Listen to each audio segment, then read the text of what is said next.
personas, tanto hombres o mujeres, no los perciben, pero tarde o temprano te van a dar alguna molestia.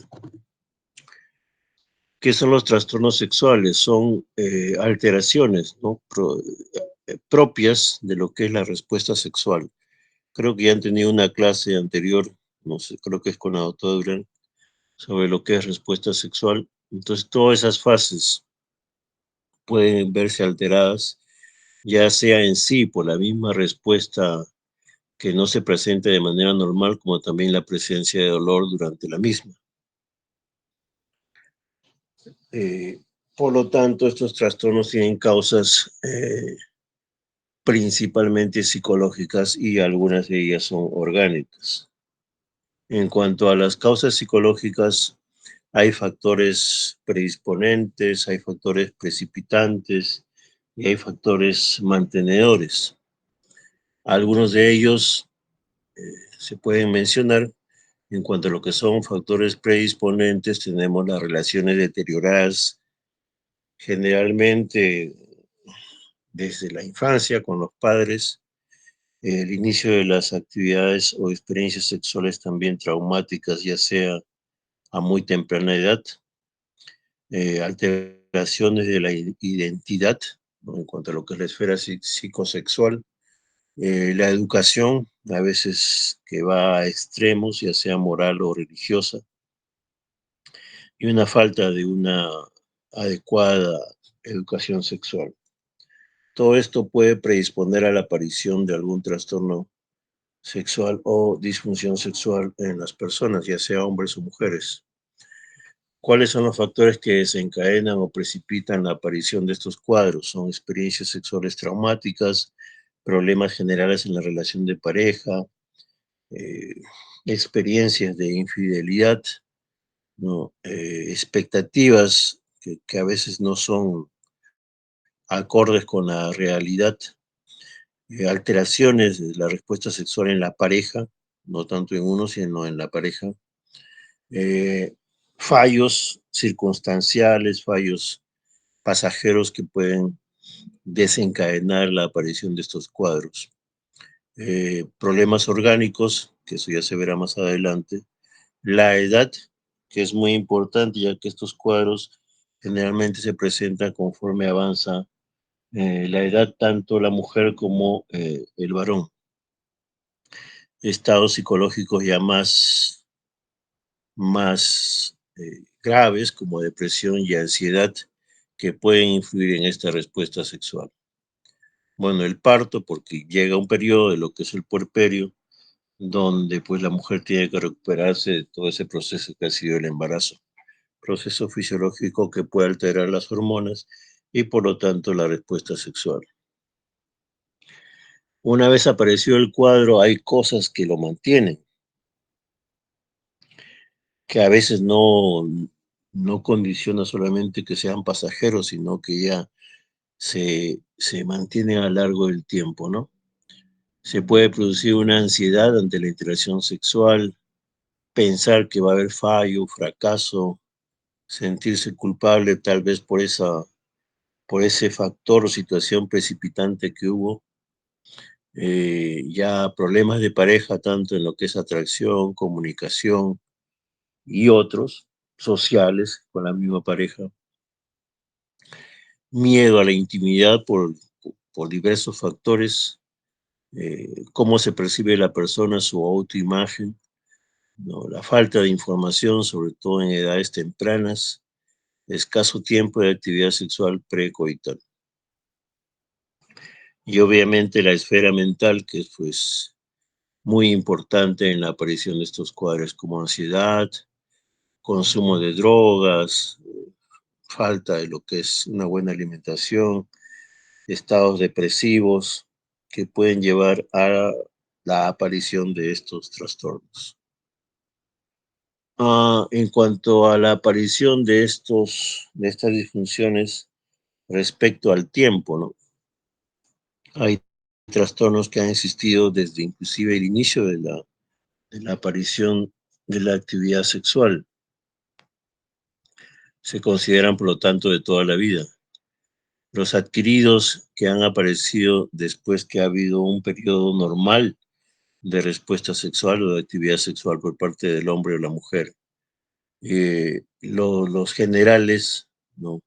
Que no solamente se limitan a ciertas clases de estimulación, de situaciones o de parejas, sino de manera general, mientras que los situacionales son aquellos que se desencadenan cuando hay una estimulación, una situación especial o un compañero especial que desencadene la aparición de estos cuadros. Pueden haber factores combinados, puede haber factores psicológicos asociados a estos cuadros. Por lo tanto, ¿qué es una disfunción sexual? Es la dificultad, ¿no? Que se presenta durante la respuesta sexual o cualquier etapa del acto sexual.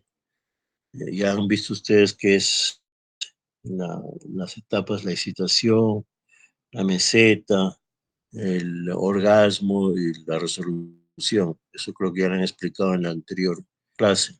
Entonces ocurre una dificultad o una alteración en esta respuesta, en esta etapa del acto sexual, en cualquiera de ellas, que evita que el individuo o pareja disfrute de la misma actividad sexual. Puede ser tanto en el hombre como también en la mujer. Pueden haber factores emocionales, pueden haber factores físicos. En los emocionales, problemas interpersonales, problemas psicológicos, en físicos, consumo de sustancias eh, psicoactivas, drogas, medicinas que se toman de forma crónica, y ya lo veremos en un ratito, enfermedades, ya sea metabólicas, endocrinas, alteraciones hormonales y raras veces enfermedades congénitas. Entonces, si quiero yo dividir, clasificar de acuerdo a su causa, de manera general podríamos tener que son de causa orgánica, de causas funcionales o de causas psicológicas. En las orgánicas, por ejemplo, problemas del sistema nervioso central, ¿no? En cuanto a las funcionales, alteraciones hormonales son las principales, sobre todo conforme uno avanza en la edad. Es raro que se presenten en personas jóvenes. Y las de psicógeno, pues todo lo que envuelve problemas psicológicos o mentales en la persona, como el estrés, depresión, ansiedad, etcétera. Algunas enfermedades son factores desencadenantes o precipitantes de estos problemas. De manera general, son los factores, en primer lugar, los cardiovasculares, ¿no? Donde ahí va a influir lo que es la edad, la presencia de presión arterial alta, alteraciones del colesterol, la falta de ejercicio físico, el consumo de tabaco. Estos pueden influir sobre todo en lo que es la parte endotelial de los vasos sanguíneos, ¿no? Acá tenemos que la causa más común de las disfunciones sexuales es el origen vascular, ya sea en su respuesta por alguna alteración propia orgánica del vaso o los mecanismos hormonales que influyen en estos, ya sea a cualquier edad, joven o más adulta, ¿no? La diabetes, enfermedades metabólicas, obviamente se afecta, como en todos los demás vasos del cuerpo, el endotelio, produciendo una alteración, una falta de respuesta normal a lo que es vasodilatación o a lo que es estrechamiento. Vasodilatación de la parte arterial y falta de estrechamiento de la parte venosa. En el caso del varón. ¿Influye también en la mujer? Sí. ¿Por qué? Porque en la mujer se afecta sobre todo la lubricación, como ahí mencionamos. Eh, Más o menos se dice que a los 10 años de aparecido la enfermedad puede aparecer una disfunción eréctil, sobre todo en los varones. Por lo tanto, esto requiere que haya un control metabólico del cuadro de diabetes. Hipogonadismo, hipopituitarismo, hiperprolactinemia son alteraciones hormonales que podrían desencadenar la aparición de estos cuadros de disfunciones sexuales.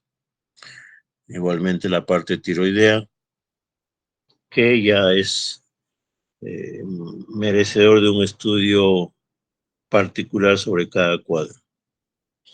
Pero todos tienen que influir tanto en la respuesta del endotelio como también en problemas hormonales.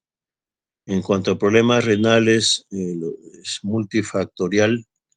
Más o menos un 80% de los varones puede presentar estas disfunciones sexuales, mientras que la mujer sobre todo se ve afectada en lo que es en la parte del deseo, ¿no? La parte de la segunda fase de lo que es excitación, aproximadamente en un 70%. Las alteraciones génito-urinarias en mujer puede verse, pero más frecuente es en el varón por problemas prostáticos, ¿no?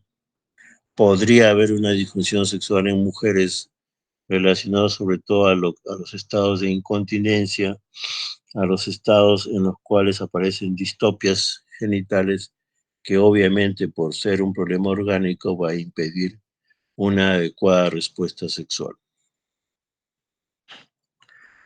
Enfermedades neurológicas, por ejemplo, el Parkinson, donde se dice que un 75% de las mujeres pueden presentar una alteración de la tercera fase de la respuesta sexual y un 85% de varones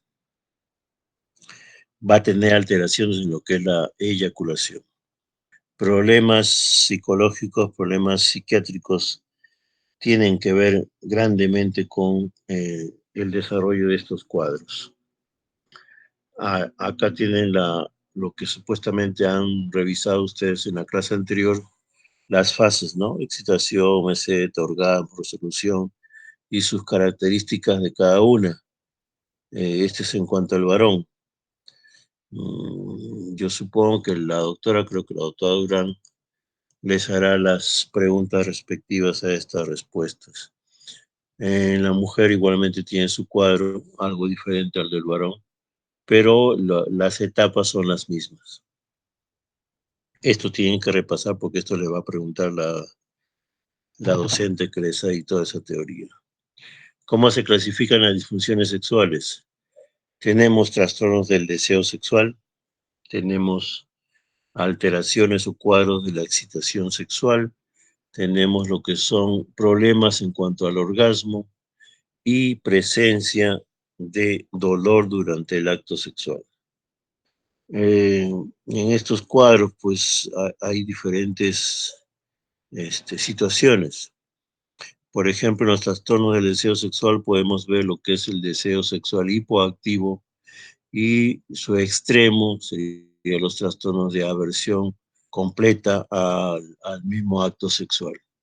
Problemas de excitación, trastornos de excitación sexual en la mujer, trastornos de erección en el varón, ya sea por parte o causa de la esfera psicológica o la parte somática. Trastornos orgásmicos, tanto masculinos como femeninos, presencia de eyaculación precoz en el varón, cuadros de dolor, dispareunia, vaginismo, sobre todo en la mujer. El varón también podría tener dolores, pero estaría asociado a enfermedades de transmisión sexual. Ahora, otras causas, otros cuadros son aquellos inducidos por sustancias, ¿no? Debido a consumo sobre todo de medicamentos. Al evaluar estos cuadros de disfunción sexual hay que hacer una historia clínica dirigida a averiguar los posibles factores predisponentes, precipitantes o desencadenantes que pudieran ser la causa de los mismos. Hay que desarrollar la comunicación con el paciente. Esto ya le corresponde al gineco-obstetra que sea subespecializado en lo que es sexualidad, ¿no? Entonces, Él es el encargado, si es que queremos que lo vea el subespecialista, el encargado y el indicado de desarrollar el tratamiento, la identificación, el diagnóstico de estos cuadros. Pero como médicos generales o como médicos ginecólogos, tenemos que saber todas estas, todas estas cosas. Por lo tanto, la evaluación que hace el ginecólogo, el médico general, si no lo hubieran los especialistas, serían pues evaluar la parte médica, la parte psicológica, sexual, social y las relaciones interpersonales que pudiera tener la mujer u hombre que presente estos cuadros. ¿Qué usamos para identificar alguna alteración? Sobre todo las alteraciones que sean de causa orgánica son más fáciles de identificar. La parte psicológica tendríamos que tener la ayuda de los psicólogos o de un psiquiatra para identificar estas alteraciones. Hay que hacer una entrevista, hay que hacer una historia clínica sexual adecuada, viendo todos los puntos que ahí ustedes pueden leer, que nos llevarán a hacer una aproximación al diagnóstico del cuadro que podría tener el paciente. Su examen físico adecuado de cada aparato, de cada sistema que pudiera influir de la parte orgánica en la aparición de estos cuadros. Algunos medicamentos, como les dije, de uso crónico, podrían dar alteraciones en algunas de las etapas de la respuesta sexual. Puede haber disfunción, alteraciones del deseo, la fase de excitación, puede haber problemas de disfunción eréctil, puede haber trastornos ya sea del orgasmo como de la eyaculación. Y en estos fármacos los principales que producen estos problemas son los de uso psiquiátrico, ¿no? Los antidepresivos, lo que se usan sobre todo en los casos de ansiedad, benzodiazepinas, los fármacos también que se usan en la parte cardiológica. Algunos también tienen que ver con la aparición de estos cuadros de disfunción tanto en el varón como en la mujer. Ahí pueden ustedes ver algunos de ellos, pueden después repasarlos. Hay que hacer pruebas generales, como en todo paciente, hombre o varón, hombre o mujer, laboratorio de hemograma, perfil lipídico, glicemia, estudio renal y sobre todo el estudio hormonal. En el varón, ¿qué cosa va a aparecer? Hay algunas disfunciones, las principales. Tenemos en primer lugar a la disfunción eréctil. ¿Qué concepto se tiene de este cuadro? Que se identifica como la incapacidad para conseguir o mantener una erección con la suficiente intensidad para poder tener una relación sexual satisfactoria. Es decir, tiene que haber una erección y a la vez tiene que haber una mantención de esa erección hasta lograr pues una respuesta sexual satisfactoria en el varón y indirectamente en la mujer. Fisiología, como les decía, alteraciones endoteliales pueden alterar este proceso de lo que es la erección. Para que ocurra una erección tiene que haber dilatación de las arterias o arteriolas de lo que entran en el genital masculino, la cual causa una represión que se llena en los cuerpos cavernosos, pero para que esto se mantenga tiene que haber que las venas se estrechen y de esa manera tener pues una erección que se mantenga en el tiempo y una erección adecuada. Esto es lo que se altera y en esto también influye a veces el tratamiento que se da. Por lo tanto, ¿qué puede aparecer en el caso de disfunción eréctil? Factores asociados, problemas metabólicos, ¿no? Dislipidemia, diabetes, obesidad. eh, problemas cardiovasculares como la hipertensión, el consumo de tabaco. Esto va a influir en la aparición de una disfunción eréctil. Lo que ya vimos en forma general, hay factores predisponentes, precipitantes y mantenedores. ¿Qué podemos ver en la exploración física de un paciente con disfunción eréctil? Estos generalmente se presentan pasados los 40 años, ¿no? 40, su pico máximo es entre los 50, 60, 70 años. Por lo tanto, hay que hacer una exploración física adecuada en estos varones. Ver deformidades, ver patologías vasculares que podrían tener, ver problemas neurológicos, ver cuadros posibles hormonales, alteraciones endocrinológicas. Son diferentes las causas orgánicas que podrían influir en la aparición de estos. El tratamiento, antes antes del año 2098 más o menos, no había pues un tratamiento específico para estos casos. Era más que todo psicoterapia, tratamiento hormonal con testosterona, pero en sí no había una buena respuesta antes de ese año, 99, 2000, en que aparecieron los medicamentos para tratar esto. El primero de ellos que apareció fue el Viagra o el sildenafilo, que fue pues una revolución en ese momento, ¿no? Para el tratamiento de la disfunción eréctil en los varones.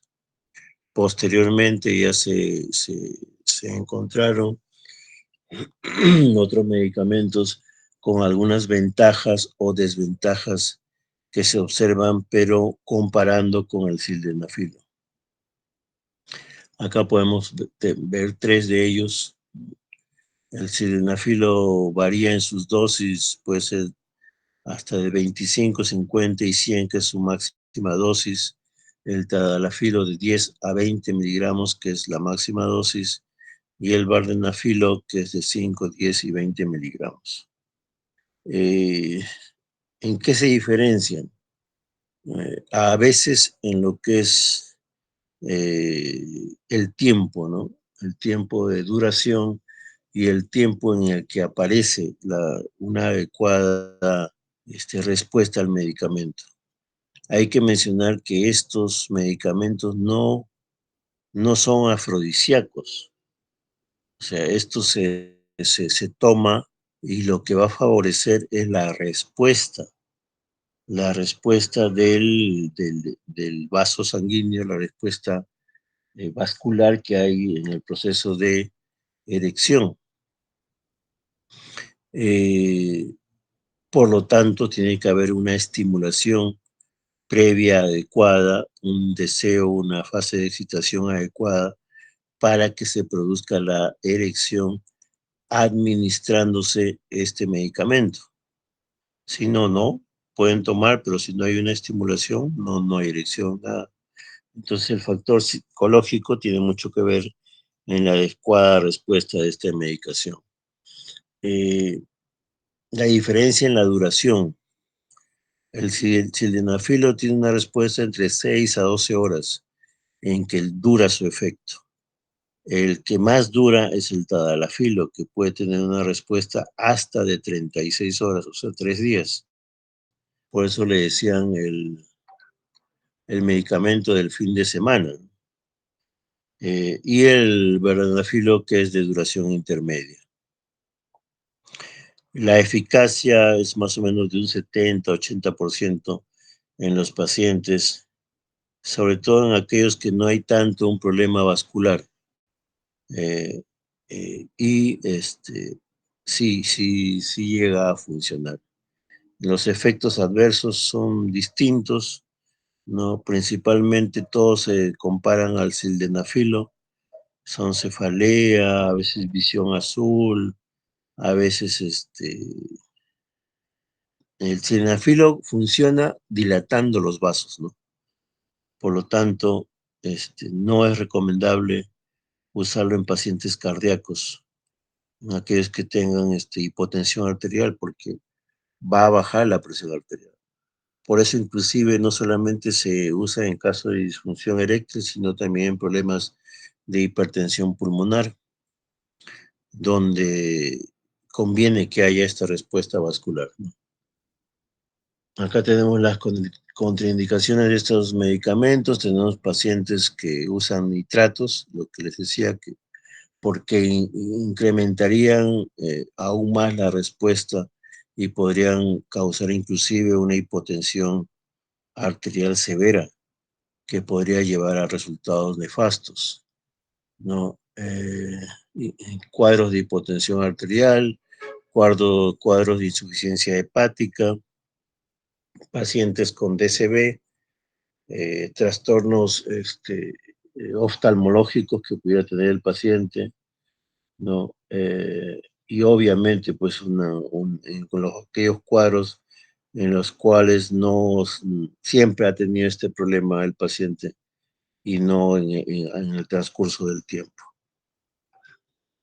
Entonces, otro de los tratamientos de la disfunción eréctil son las inyecciones. Inyecciones intracavernosas se introducen en el cuerpo cavernoso. Son sustancias, sobre todo prostaglandinas, que van a favorecer la dilatación de las arterias para que llegue el paso adecuado de la sangre a estos cuerpos cavernosos. Otro método es la bomba de vacío, que se aplica, que tiene el mismo principio, ¿no? Que hay una vasodilatación de las arteriolas. Las prótesis, cuando ya es un caso extremo donde no hay respuesta a los medicamentos, es una opción final, una opción extrema que se puede realizar para tratar este cuadro de disfunción. Acá tenemos más o menos qué es lo que se debe hacer, tanto la parte de lo que es medicación como de instrumentación, siempre tiene que ir apoyado de una terapia psicosexual. Tenemos en la base todo lo que es medicamentos, que ya se les mencionó, eliminar o disminuir factores de riesgo, como son fumar, compensar cuadros metabólicos, ver tal vez inyección de testosterona en aquellos que tengan una deficiencia notable de esta hormona, ¿no? Eso es en cuanto a la base del tratamiento, la base de la pirámide del tratamiento de la disfunción eréctil. Después, si esto no funcionara, ya se recurre a lo que son las inyecciones intracavernosas, a la bomba de vacío o a las prótesis, que serían un último caso. Otro cuadro de disfunción en el varón es la eyaculación precoz. Se define esta como la eyaculación persistente, ¿no? O recurrente como respuesta a una estimulación sexual mínima, ya sea antes, durante o poco después de la penetración y antes de que el mismo varón lo desee.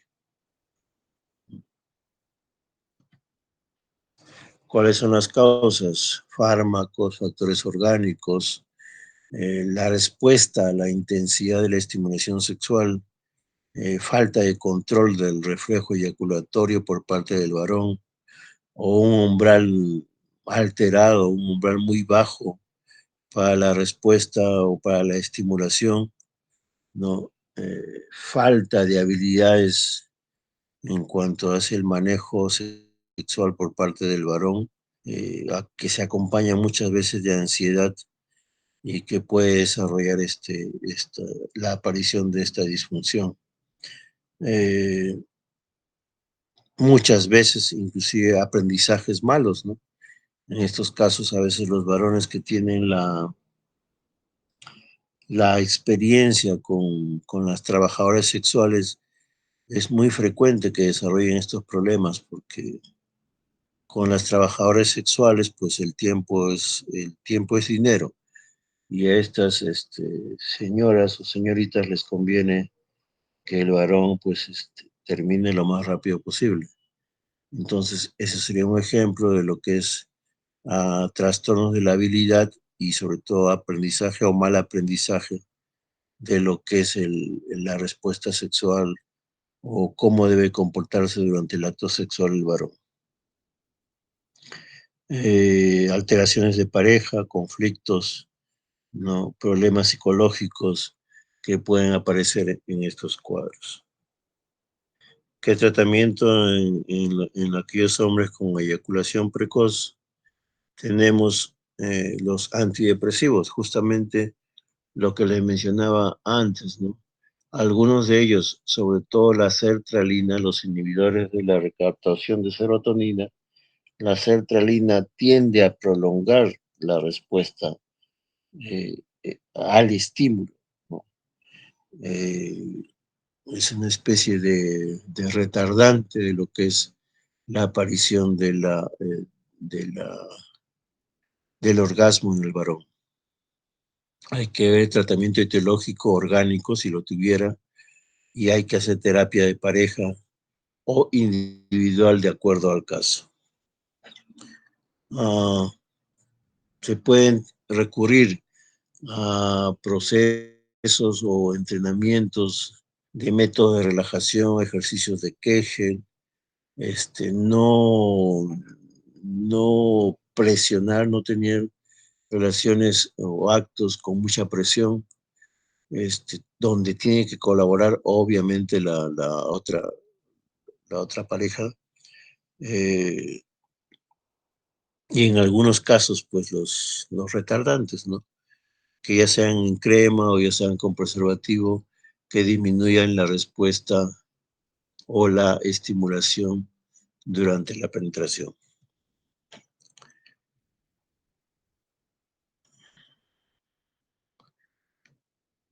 Hay otro cuadro que es el concepto de eyaculación retardada.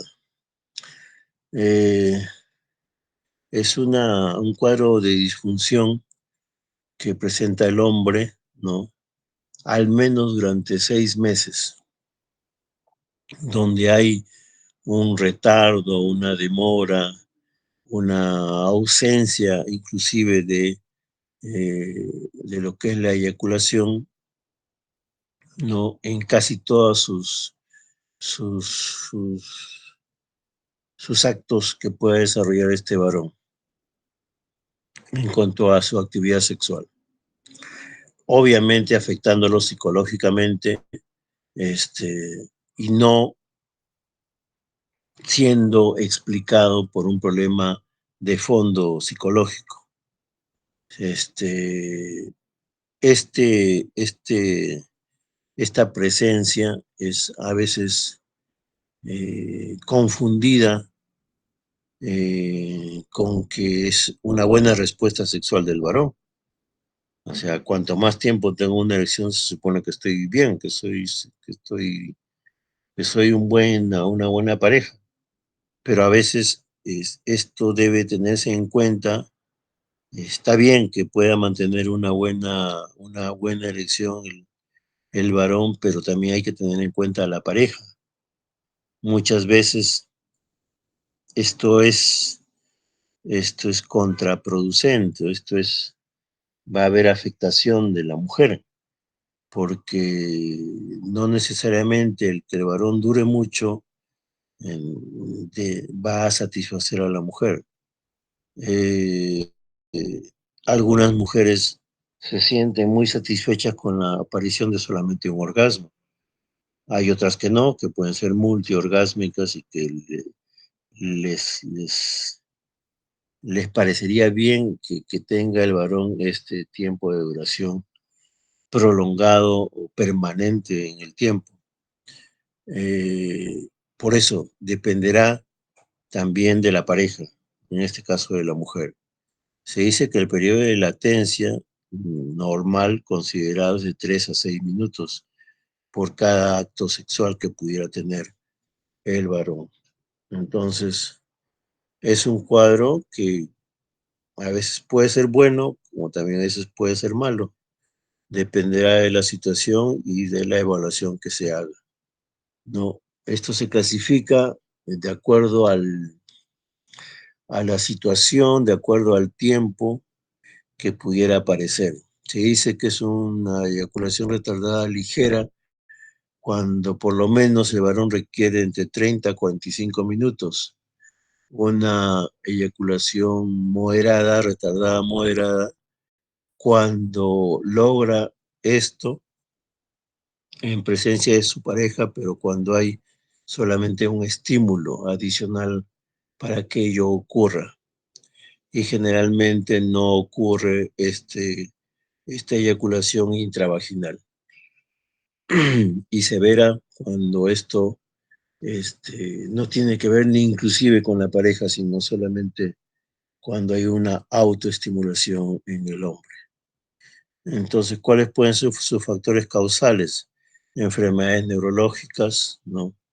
En primer lugar, el consumo de medicamentos que puedan afectar esta respuesta, ¿no? Y la esfera psicológica que tiene mucho que ver también en esta presencia de esta disfunción, ¿no?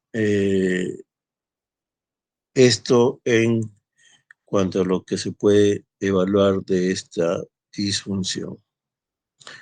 Eh, Hay factores que pueden mantener este problema, ¿no? Hay que hacer estos factores, identificarlos como son la ansiedad, problemas de deseo sexual de base, ¿no? Eh, a veces la atracción misma por la pareja, ¿no? O no atracción. Muchas veces, inclusive cuando esto es dañino para la mujer lo interpreta o algunas de ellas como que hay una falta de interés en el varón y que ella no es lo suficientemente atractiva como para poder desencadenar una respuesta sexual en su pareja. En este caso, en la fase pues, de orgasmo, ¿no? Que es lo que es la eyaculación. Por lo tanto, este es un problema que también tiene sus esferas psicológicas. Hay que aplicar juntamente con la pareja un abordaje terapéutico. Hay que ver que esto debe ser tratado por el subespecialista y involucra no solamente al que lo padece, sino esto es tratamiento de pareja. Si no, no puede haber una solución adecuada para esto. No hay una medicación especial para este cuadro, como en las otras. Más que todo es un abordaje terapéutico psicológico, ¿no? En este caso. ¿Qué puede ocurrir en las mujeres? Ahí, como vimos en los cuadros de distintos tipos, pueden haber alteraciones en lo que es la excitación, la aparición de lo que es la fase del orgasmo y la presencia o no de dolor durante los actos sexuales.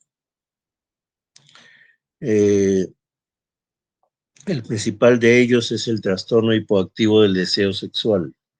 Es una deficiencia, ¿no? Que persiste a lo largo del tiempo, donde se ve una ausencia de fantasías o pensamientos sexuales y o deseo de la actividad sexual. Pero esta presencia o ausencia de deseo se va a acompañar siempre de una afectación personal en la mujer. Se dice que si no hay angustia, no sería un trastorno hipoactivo del deseo sexual, sino simplemente sería un bajo deseo sexual y no se consideraría un trastorno. Lo opuesto, lo extremo, es el trastorno por aversión al sexo, donde hay una aversión extrema con obviamente evitación de todo contacto sexual. Y trastornos de la excitación sexual se ven como la incapacidad para obtener o mantener una lubricación. La epidemiología afecta más o menos a un 10% de la población femenina.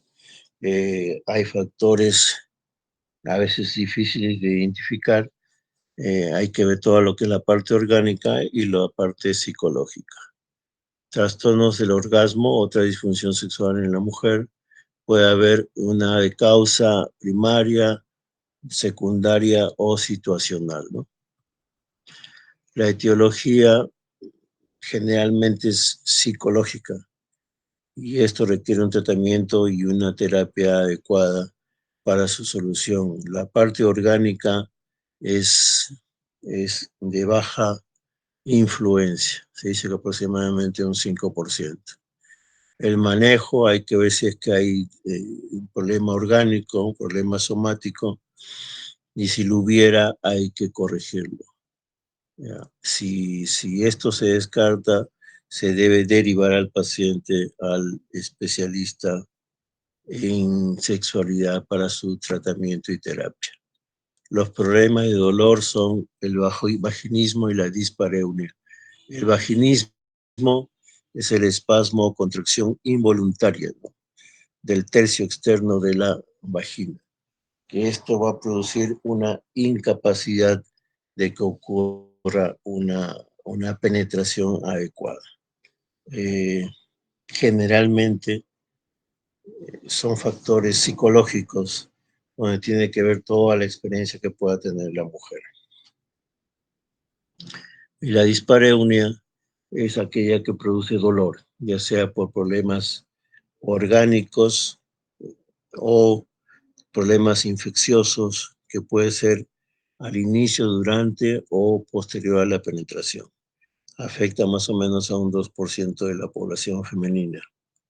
Y en estos influyen los factores psicológicos, educacionales, traumáticos o lo que son de relaciones con la pareja.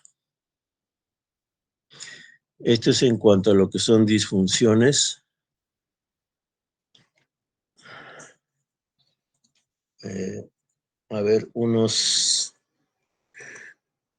2 minutos para ver el siguiente tema,